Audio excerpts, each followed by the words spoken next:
Saulainās Tiņģeres muižas leģenda vēsta, ka 19. gadsimta otrajā pusē vienam no baroniem un saimniecības vadītājiem Mariannai bijusi tāda mīlestība, kuru neviens un nekas nevarējis apslāpēt.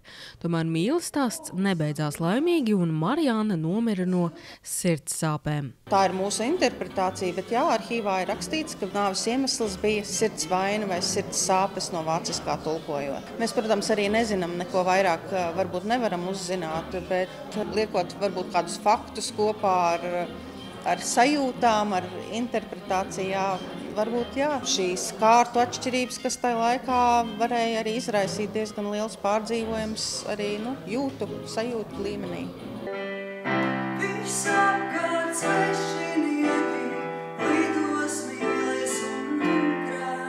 Smeldzīga mīlestība piestāv gan Tiņģeres muižai, gan Rudenim, tāpēc jau otro gadu vietēji atzīmē Mariannas vārda dienu dzejas noskaņās. Muižas, ļaužu mājas viesības intīmā noskaņā pie maziem galdiņiem, puķainiem galdotiem, svecēm un karstu tēju smalkos traukos.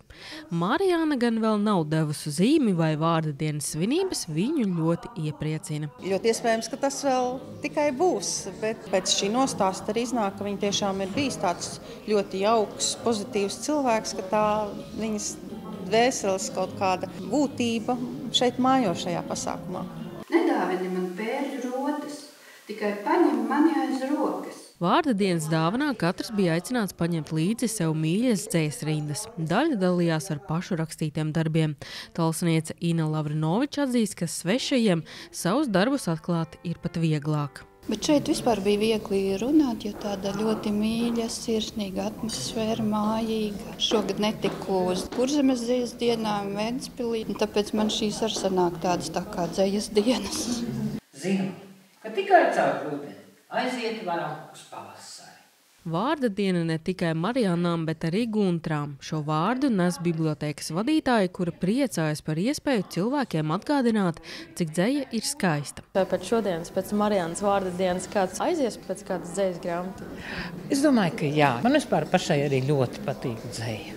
Bet mans uzdevums ir arī to dzeju tad aizvest līdz klausītājiem, parādīt lasītājiem. Šī ir tā grāmatiņa, paņem viņu. Tas ir darbiņš, ko es daru ar prieku, un tad es arī redzu, ka kādreiz izdodas, un cilvēks arī paņem to dzejas grāmatiņu un atnes atpakaļ. Un viņš saka, jā, zini, man patiešām patika, varbūt ir vēl kaut kas. Mariannas vārda diena Tiņģeres muižā nosvinēta jau otro reizi, un vietējie cer, ka tradīcija varbūt kļūs plašāka, reizē saglabājot īpašo mājas viesību formātu. Sanita Liepiņa, Terēze Matisone, TV9 Pakalni.